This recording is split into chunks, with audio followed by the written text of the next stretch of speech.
The wind carried the scorched scent of timber away before Clara even saw what was left. It floated over the Texas plain, sharp and bitter, a warning you could feel in your bones. That kind of smell doesn't just drift by. It announces a dividing line in your life. People love to talk about how the hardest thing is losing what you have. But Clara Marsh figured out the real truth. The toughest part is actually making yourself stand in the wreckage and choose to keep going. She stepped down from the stagecoach, trunk in hand. Dust spun around her boots, hot, dry, as if the ground itself sighed under the weight. Far away, peeking through cottonwoods, Clara spotted it. 3 charred walls left standing, jagged as broken teeth against that relentless blue Texas sky. No roof, no real shelter, just scraps of her life burned down to its skeleton. Somewhere in her mind, a soft thought surfaced. Something you'd say to someone if they were standing with you right now. If you've ever had to start over or know someone who has, I'd love to hear where you're watching from. Stories really do feel lighter when we share them. Clara put her trunk onto the gravel road, wiping her sweaty palms on her skirt, leaving dusty smears on the fabric. She kept her chin up, but her heart pounded wild beneath her bodice. 300 miles she'd traveled for a man's promise. Nothing romantic, just partnership, honest work, a place where her past would finally stop chasing her. Now, the house was gone, and Silas Brennan, the man she was supposed to marry, sat on a ruined beam. He looked as still as any stone, didn't turn when she drew near, didn't bother shifting his boots in the ash. His hat brimmed through a long, gloomy shadow over his shoulders. Clara couldn't help but wonder if grief could carve a man so hollow he never noticed the sun anymore. He spoke, voice rough and low, like rust scraping against iron. You shouldn't be here. She stepped closer. His shadow covered her trunk now. When he finally turned his head, she saw why he kept the left side hidden. Scars burst into the sunlight, first banded, thick, rope-like burns that ran from temple to jaw, dragging one eye into a perpetual squint. Injuries no one walks away from clean. Fresh blisters glistened down his wrists and fingers. His hands strong. Good hands were raw, still fighting the fire that had stripped everything he owned. "You're Silas Brennan," Clara stated. "No question about it. I know who you are." His gaze ran over her worn dress, trunk, the weariness in her posture. The letter was written before this. He gestured toward what was left of his home. "Can't take a wife now," she swallowed. "Your letter didn't mention fire, didn't think it'd matter." He crouched and tossed a bent nail into the dirt, like it meant nothing now.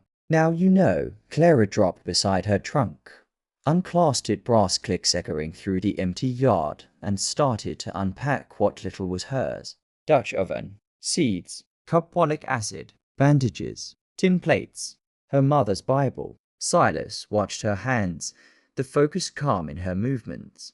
"What are you doing?" "Starting," she answered, setting a tin plate in the dirt.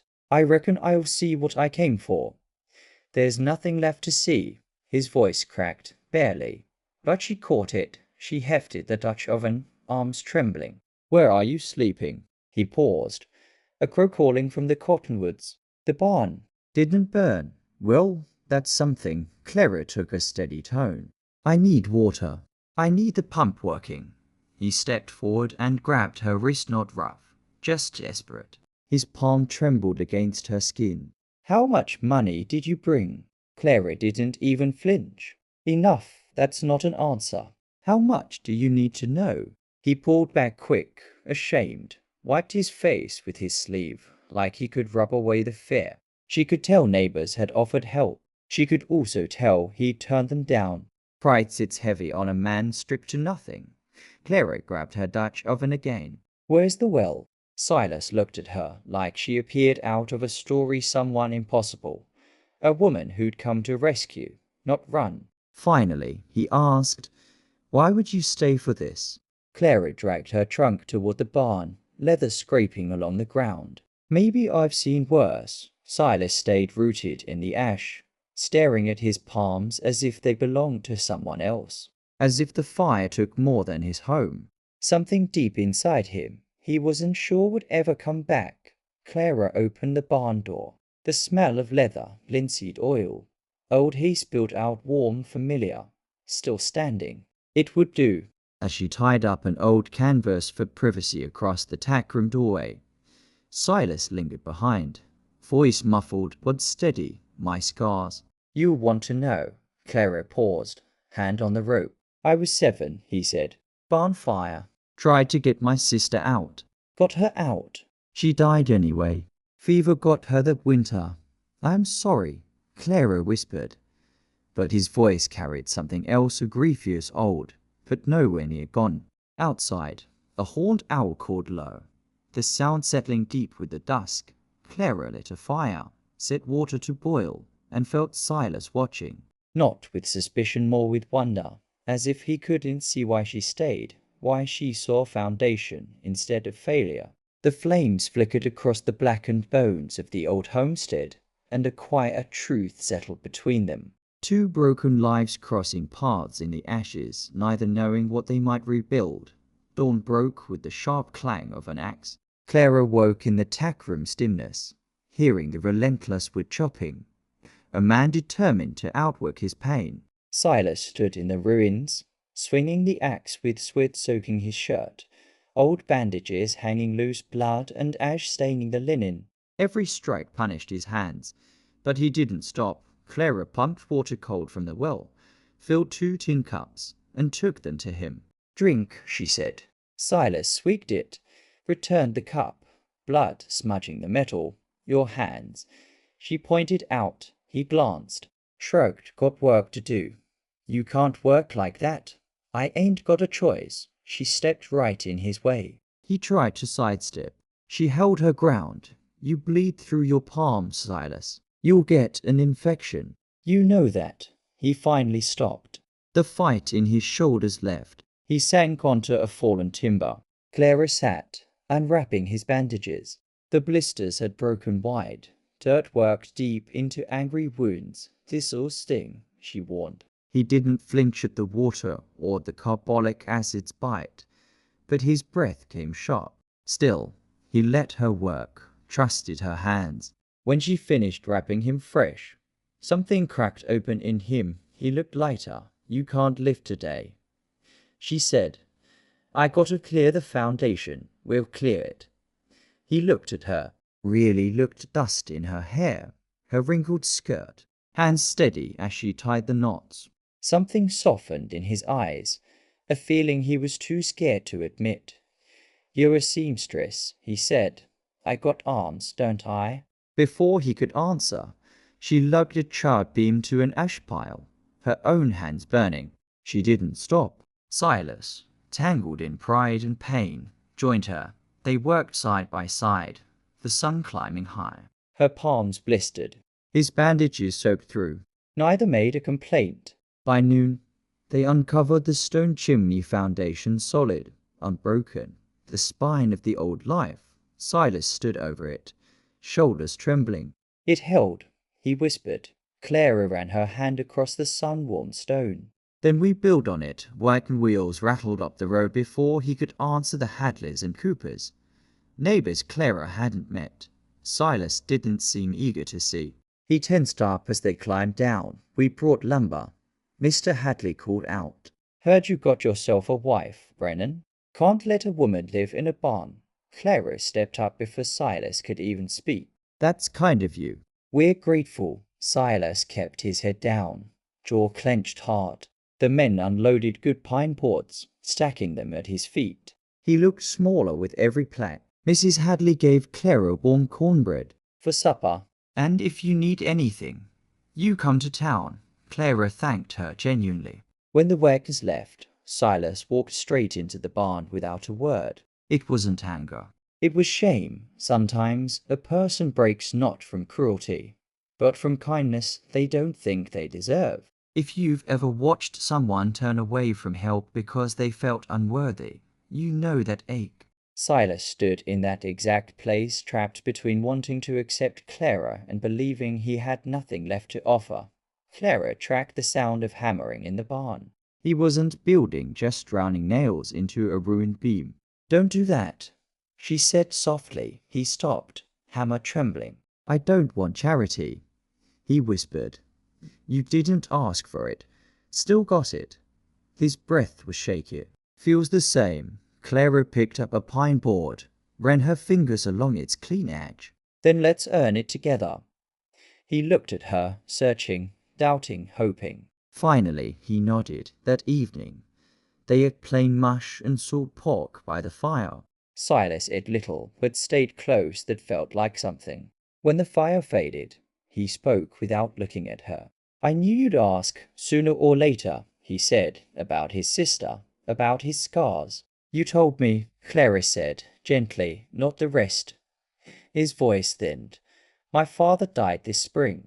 In that bed," he pointed to the ruins, said, "Don't let it go to ruin, boy." Silas stared at the charred timbers, eyes shining in the firelight. 2 hours later, it burned. Clara's heart clenched at the raw ache in his voice, a man who believed he'd failed the dead.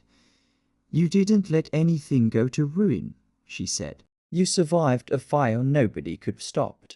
He didn't answer, but he didn't leave. Later, after Clara settled into her makeshift tackroom bed, she heard heavy, dragging footsteps outside, the sound of a man wrestling ghosts. She stepped out, found Silas facing the ruins. His shoulders shook. Clara just stood beside him, didn't speak, didn't touch. After a long silence, he finally asked what he'd held back since her arrival. "Why would a woman like you stay," he murmured, "when all I have is ash?" Clara looked at the burnt walls, the stone chimney, the barn kept winding at their feet. "Ruins are only ruins if you stop building," but she said simply. "Maybe I came here to start again."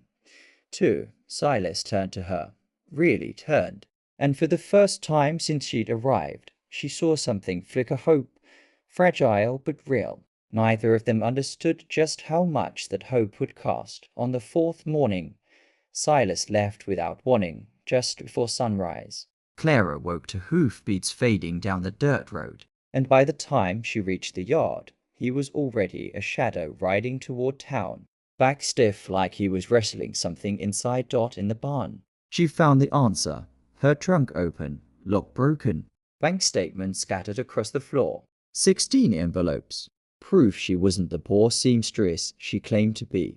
The top one screamed, $23,000. More money than most in Texas would see in 10 lifetimes. Clara's legs crumpled. She sat, dust curling up around her. She pressed her hands to her face and breathed slow. He found everything and ran up by evening. He hadn't returned. The next day, Clara forced herself through chores, milking, feeding chickens, hauling water. But every sound felt too loud in the emptiness. He left wind in the trees, squeak of the pump, barn cat brushing her skirt. On day 3, Mrs. Hadley arrived. One look at Clara's hollow eyes. She walked straight in without waiting for invitation. "Where is he?" "Working at Cordell's ranch," Clara whispered. Hadley studied her. Then she put her hand over Clara's. "Men don't know pride until they lose something they thought belonged to them. Give him time, but don't let him walk for good." When evening settled, the yard felt huge. Clara felt tiny. On the 6th day, the sound returned, slow hoofbeats, familiar. Silas rode in, hat low, shoulders slumped. He dismounted, laid an envelope inside the cabin. 6 days' wages, he said. 18. "It's a start." Clara looked at it, looked at him. His face was sunburned, dirt-streaked, hollowed from work and sleepless nights. "I don't want it," she whispered. "Too bad." He turned for the door. Clara blocked him. "No, not this time." His jaw tightened. "Move." "No." He looked ready to force his way past, fists clenched, voice ragged. "Why didn't you tell me?" "Because I knew what you'd do." "Exactly this. You lied." "I was afraid." "Of what?" "Of me," he demanded. "No, of losing you." That stunned him. Not enough, but it cracked something open. He stepped back, voice trembling. "All this time, I thought I was building a home with my own hands. Turns out it was your money. Every nail, every board. I was nothing but a kept man. That's not true. It is. That cabin stands because of you. No, Clara raised her voice. It stands because of us. He laughed, bitter. Money built it. Your hands, your skill, your money. I still can't pay you back. Clara followed him. Then stopped trying. That made him freeze. He turned slowly, eyes red-rimmed, torn between anger, shame, love. Then what am I supposed to do, Clara? Just take your money and smile? No, she whispered. Use it. Build something that matters. Silas shook his head, tired and confused. What do you mean? Clara reached into her apron, pulled out 3 folded papers. Come with me. I'll show you. They walked to town as daylight faded. 3 silent miles, thick with fear and hope she didn't dare name. At the empty lot beside the church, Clara stopped. This land's ours now, she said. I bought it. Silas stared. Why? For a clinic. She handed him the papers. Council approved. Anonymous donation. Enough to build it right. Hire a doctor. Save lives. He held the papers, hands trembling as if they weighed 100 pounds. You did this without me. You weren't here to ask. You want to give away $11,000? I want us to, she said. If you say yes. Silas' breath broke. Why would you do that? Clara met his gaze. Because money doesn't mean anything if it's only for us. But if it serves this town, saves children, spares families, what Sarah Cooper survived, it turns good. He closed his eyes, breathing deep. The silence stretched. You think I can help build this? He finally asked. I know you can. Silas lowered the papers, looked at the dirt, saw possibility. Slowly, his whole posture changed. For the town, he whispered. For us, Clara said. For our future. When he truly looked at her, the hardness melted away. He stepped close. His voice cracked. I'm ashamed, I know, Clara said. But I want to try if you still have me. Her breath caught. I never stopped. He pulled her into his arms, not gentle, desperate and real. Their kiss felt like the first honest moment since the fire. When they parted, foreheads pressed together, Silas promised, we'll build it together, and they did. The clinic rose, frame by frame. The town gathered. Silas measured walls. Clara mixed mortar. Beams went up. Windows caught morning sun. When Dr. Winters opened the doors, saved a little girl's arm from infection, Silas stood with Clara, quiet pride warming him. Shame didn't disappear overnight, healing never does, but it softened as they built. Day by day, board by board, when they signed the bank papers together, Silas Brennan and Clara Brennan, equal partners, he held her hand steady in his. You feel different? She asked. He looked at their hands. This life started out of ashes. Oh yeah, feels right. The cabin glowed. The sun slipped behind the plains. Wind brought sage. Porch creaked beneath their boots. The cat curled in Silas's lap. Clara's head rested on his shoulder. You tired? He asked. No, she said. Just listening. To what? Everything. Silas put his hand over hers, then onto her belly. Maybe, he whispered. Maybe. Clara agreed. The old pocket watch ticked on the bench, the one that stopped the night Silas's father died. Now wound, marking time forward. Its heartbeat steady. Stars filled the sky. Night settled soft around the home they'd rebuilt, and Clara thought, this is enough. This man, this life, this future we shaped out of ruin, it's enough.